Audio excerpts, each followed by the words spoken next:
Of the Weekly Dose, Challenge Your Perspective. This is Patrick Dare in Washington, D.C. Reinstating dictatorship. That is a promise that Uhuru Kenyatta and his deputy, William Samoei Ruto, and the Jubilee government, is a promise they can keep. This is the only promise that these people have worked on in order to deny Kenyans their rights because they have to stay in leadership. They promised you this. The president promised that he would revisit. After the nullification of the election on August 8th, the president went around throughout the country, visibly annoyed, frustrated, berating the judiciary. He told the Chief Justice that they would revisit. He threatened the chiefs who had been using bikes that had been provided by the government, that just because they did not seem to support him, they would know who provided them with those means. The promise to clamp down on the rights of Kenyans is happening right before your eyes. We are fast moving back to dictatorship unless something happens. We've seen this from what has been happening in the last week or so. The swearing in of the people's president, Raila Amollo Odinga, was followed by what is just unfathomable in a democratic state, where the rule of law must be followed, where there's a constitution that must guide the society. This constitution is the heart and soul of the country. It is what provides equality at all levels. Equality to every individual, regardless of their religion, regardless of their political stand, regardless of their social stand, regardless of their tribe, regardless of their color and their ethnic group. This is the assurance to everybody that they will be treated equally under the law. And that is what we see being chipped. In fact, not even being chipped. This time, it is being hacked by a saw chain that runs through right what should be protecting us as Kenyans. We saw the arrests of political opposition leaders. And the arrest of Mr. Miguna was just off the top. The Constitution states that no Kenyan citizen born in Kenya can ever lose their citizenship. How does this government deport a man that was born in Kenya? The parents are Kenyans. His history can be traced back to the migration of the Luos into Kenya. And they deport him. Yet it is very clear in the Constitution. And this is after the courts have ordered that this man, Miguna, be produced at the courts. These were five court orders that were summarily dismissed and flagrantly not followed by the government. The IG, the Inspector General, Mr. Joseph Boynet, and the DCI, they have questions to answer. As individuals who've been given the power to protect the society equally and act within the law, took the law in their own hands and did what was not thinkable. Taking a Kenyan out of Kenya and taking him back to a country of naturalization, to Canada, because he is opposed to this government, because he commissioned the oath for the people's president, Raila Amollo Odinga. We've seen in this short time an apparent resignation of the Attorney General, Mr. Githu. Optimistically, we're hoping that maybe his conscience has been disturbed, because you remember he said that he would arrest and prosecute Raila Amollo Odinga for treason if he was sworn in and hang him. He must have known that that was not going to happen, that the law was not supporting his position. And this probably ate him up. Whenever he went to sleep back in his house, where he could recollect his mind and think properly, he probably knew that what he had done and said was not practical.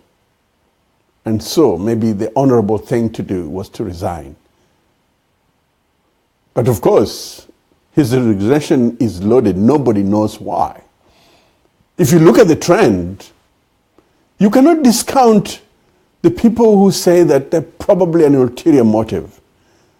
If you take it in totality, that the president has been warning the Chief Justice Maraga and revisiting the judiciary,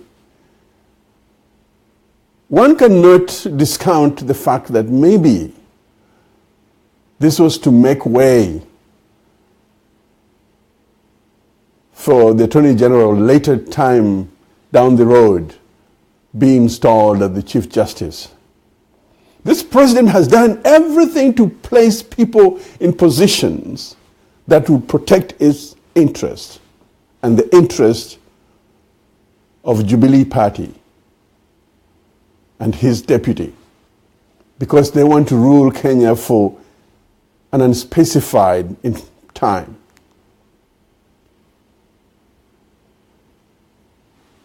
In the first instance,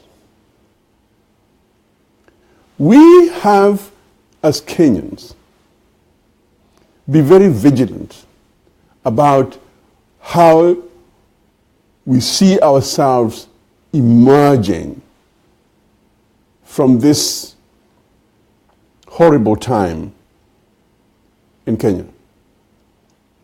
There are those who still stand on the fence.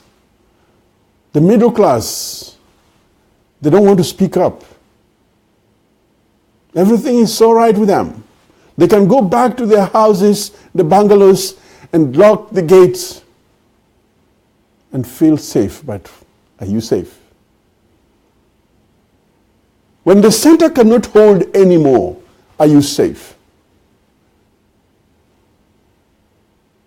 In the past 2 episodes of the Weekly Dose, I have called for generational thinkers.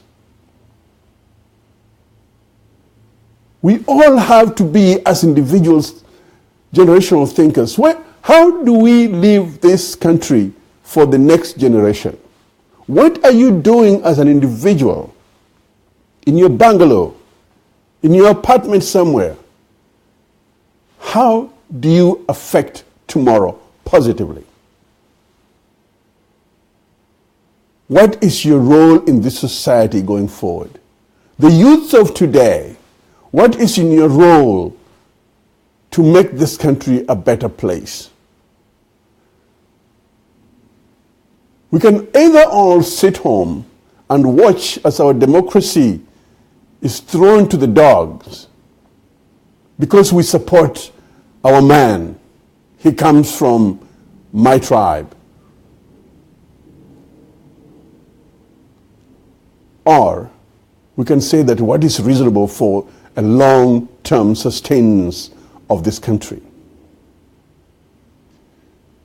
We now see people like Tuju berate the judiciary, talking about the judiciary being biased against the Jubilee Party. Say the CJ takes cases that are not favorable to the Jubilee Party but favorable to the Nasser Party. That process doesn't matter, numbers matter. No, Mr. Tuju. Process matter. Everything that is done to produce a good product at the end must follow certain process. Otherwise, numbers mean nothing. Numbers can be cooked anytime, anywhere, and it has been proven time and time again that numbers can be cooked. What protects those numbers is the process that is followed. And if the law is followed, not an election where numbers are manufactured and put into a system. Kenyans, the NRM, the National Resistance Movement, is a movement of ideas. These people are not armed. All they're armed with is thought. All they're armed with is the idea that there must be a resistant movement towards this oppressive government that's trying to put us back to dictatorship. And we cannot allow that. The people of Kenya must not allow that. There's a sliver of hope. Two MPs or two leaders from the Jubilee Party, a Meru Senator, Mr. Muthiga Linturi, and the Buri MP, Mugambi Randiki, give me some hope. They both say that the government and the opposition should uphold independence of the judiciary. Senator Linturi is quoted in the Standard as saying that anybody who comes with the idea that can compromise the independence and the respect of the judiciary right now is an enemy of the people. He's an enemy of Kenya. I agree with him. And hopefully,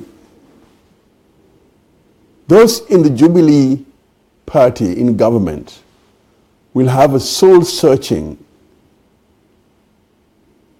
and join these two gentlemen in a voice that supports the larger community, the larger Kenyan idea of democracy, which has been fought for a long time. Many people have died for it. And to watch one man, Uhuru Kenyatta, take us back to the days of his father, take us back to the day of Moi, his mentor. We need voices in the house of Jubilee. We need voices in the house of Mumbi. We need voices that come from these regions to say no, that we want to live with our fellow Kenyans in peace, and we cannot go back to those days.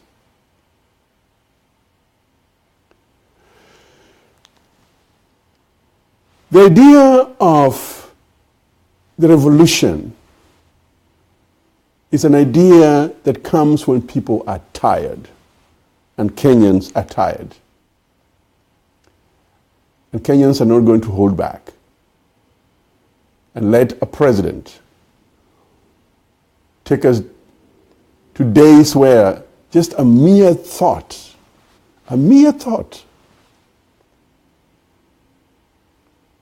could have you arrested, that you thought badly about the president, you would be arrested. That you wrote an article against the president, you would be arrested without trial. We cannot go back to those days. And yes, today it's you laughing and enjoying because you are in leadership or you are in the government. But remember, tomorrow is another dawn where you will find yourself on the other side of the fence.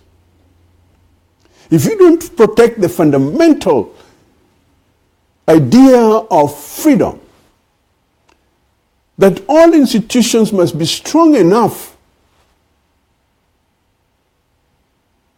not to pander to the whims of one individual, the president, then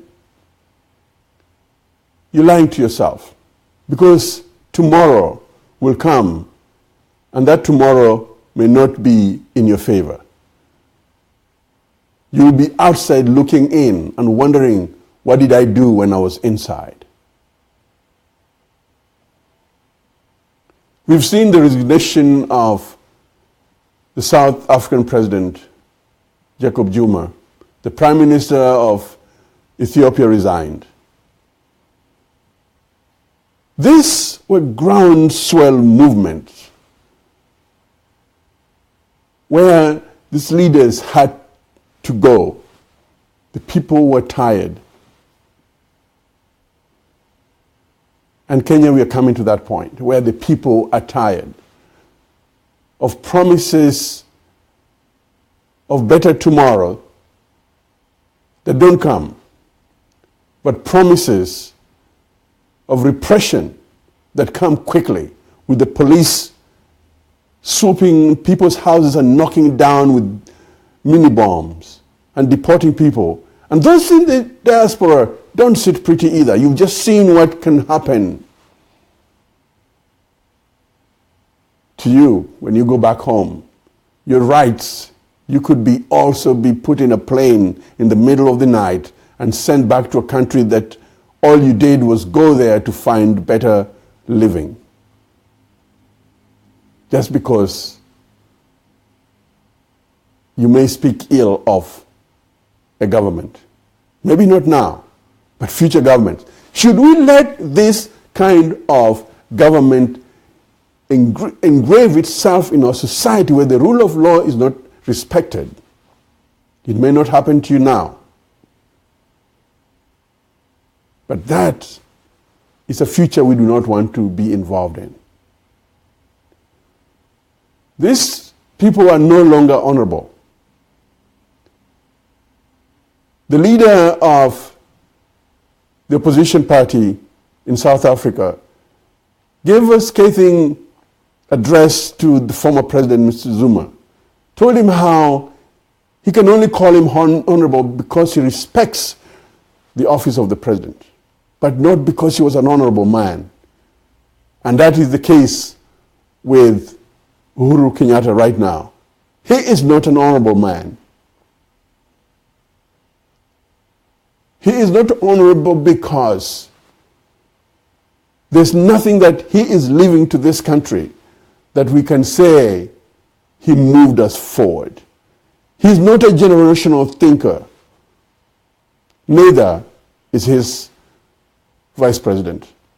These are not generational thinkers. As young as they are as exposed as they probably are to the world, they're not generational thinkers. They are people of this moment, and they want to be in power this moment. And they're going to do everything within their power to make sure that they are in power. And if they're going to do it, they're going to start with the judiciary.